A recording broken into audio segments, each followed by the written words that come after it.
On July 21st, I celebrated my 40th anniversary.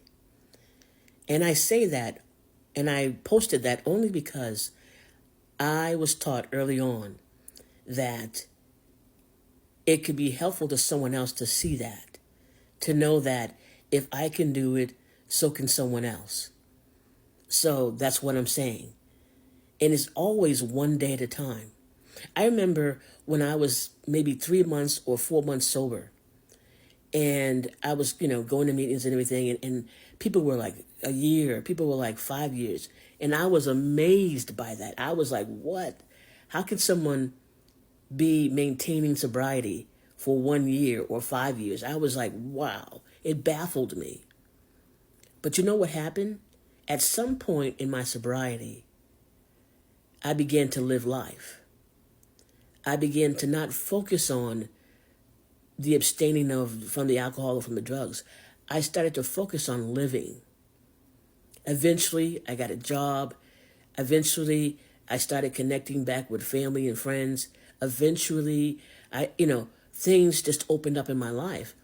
And I no longer was fixated on the day and how long I was sober and drug free. I focused on living. And before you know it, that 3 months turned into a year. That year turned into 3 years.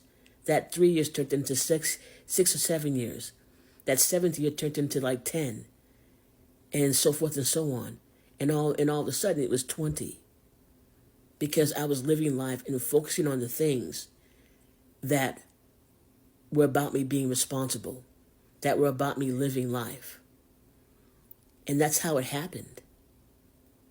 And every time I have an anniversary, it amazes me that it's been that long. It amazes me from where I was taken from before sobriety, taken from that old lifestyle into a brand new way of living life, into a brand new way of seeing things, into a brand new way of experiencing that I had not experienced before. And in the beginning, in my sobriety, I was terrified. I was terrified of having one day without a substance. I was terrified because I didn't know how to be. That's all I knew. But then people showed me something different. I heard something different. I took in something different. And that I began to get really thirsty for. When people talked about feeling good within their own skin, people talked about that they were lessening their anxiety. People talked about they were able to look at people in the eye. People talked about, losing like all that negativity that was once there. That's what I wanted. I wanted peace of mind. I wanted to be okay in my own skin. I wanted to not be anxious or not to be turning away or hiding from people. That's what I wanted.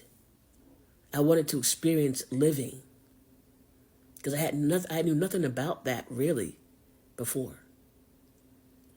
And I let people teach me and show me. And I practiced what they told me to do as a MUST. So whether I liked it or not, didn't matter. Whether I wanted to or not, didn't matter. I did the suggestions that people gave me because those people were long-term sobriety, in recovery for years, had been where I was, and were now living life. Now, when I say living life, their lives were not perfect. They didn't have the big house. They didn't drive the kind of car they wanted to drive. Some of them didn't have a car at all. As a matter of fact, some of the people that I listened to were people who were homeless, but they were still alcohol and drug free. Some people I listened to who had broken marriages. Some people I listened to who had problems, in terms of their friendships.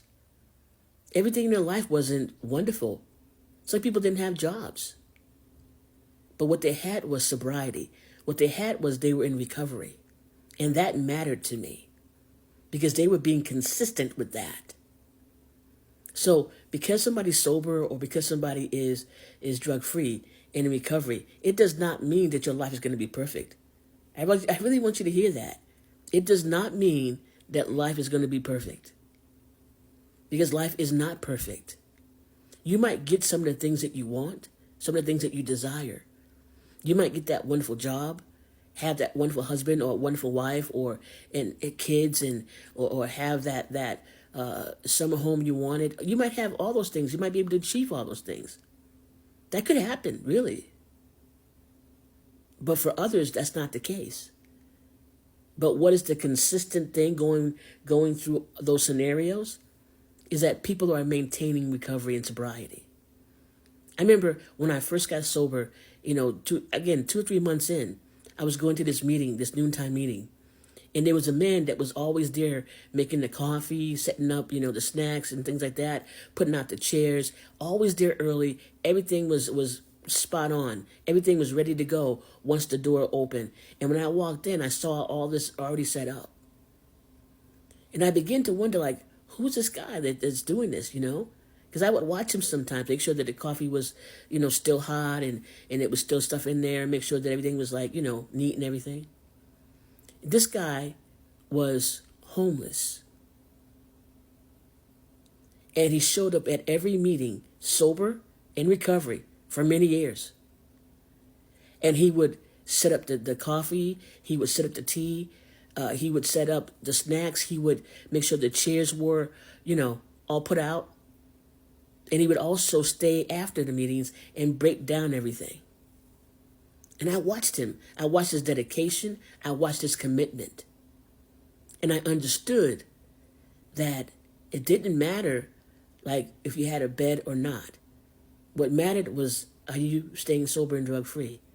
Are you practicing a program of recovery? Are you being consistent? And again, it's not because he didn't want to change or that he didn't want to have a house or whatever. His circumstances were as they were. And he was doing the best that he could. And I respected that. And I'll share something with you. One time in my life, I was also homeless. Homeless in recovery. Homeless in recovery. Didn't plan on it. And I would go and I would speak at meetings and things like that. And people would come up and ask me, would you be my sponsor? And I remember this one woman, asked me that. And I was like, sure, that'll be my joy, to give back what's been given to me freely. Absolutely. It's an honor. It's a privilege. And then when she found out that I was homeless at the time, she said, well, what are you going to teach me? Are you going to teach me about homelessness? I'm like, well, wait a minute. You come to the meetings in recovery, sobriety. You don't come because you're homeless. You don't come because you're a stockbroker. You don't come because you're a secretary. You don't come because you're a executive of a firm. You don't come because you are someone who, runs a car dealership. You come because you want to have one day without a drink or a drug. You want to maintain your sobriety, your recovery process. That's why you come.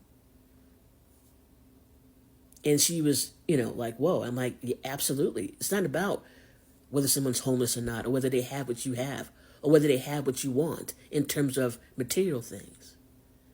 But are they sober? Are they drug-free? Are they practicing a new lifestyle? And are they being consistent? Is what they say and what they do adding up? That is what matters. So I just wanted to share a little tidbit with you. But thank you all for your support and your congratulations.